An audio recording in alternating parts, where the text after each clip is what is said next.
How to avoid crap solar.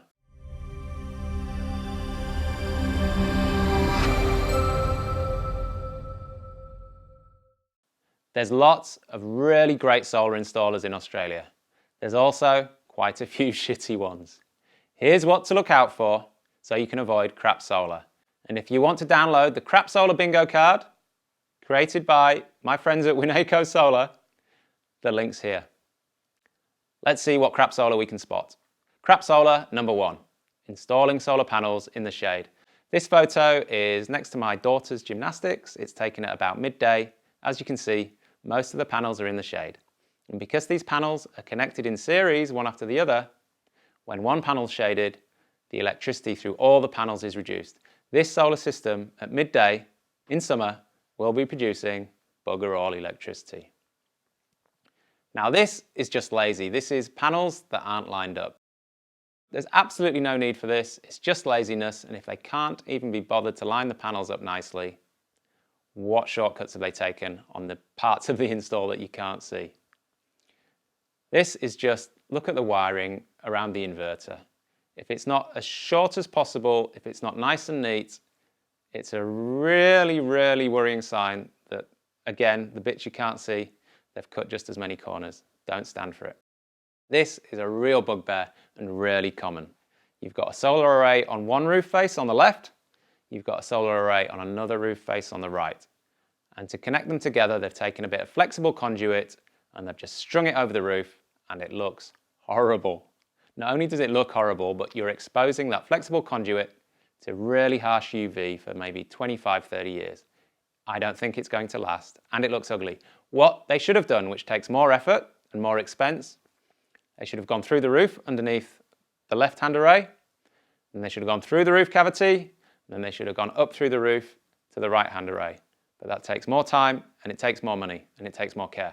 So the really cheap guys, slapdash guys, they'll just string the crappy flexible conduit. Don't stand for it.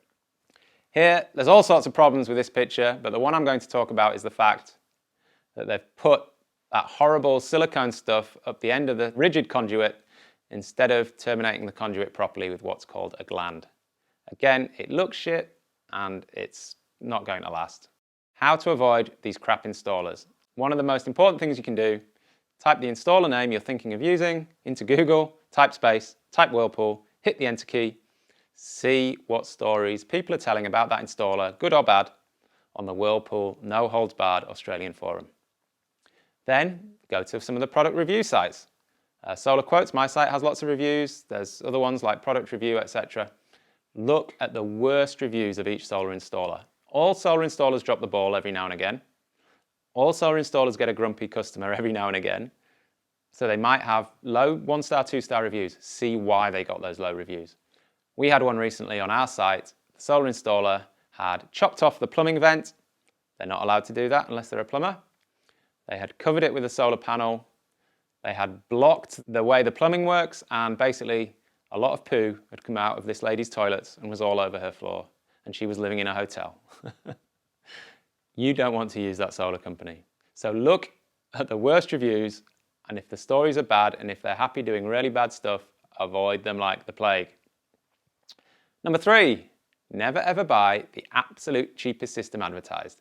If you don't understand why that's a bad idea, then I can't help you. Be wary of newspaper and TV ads.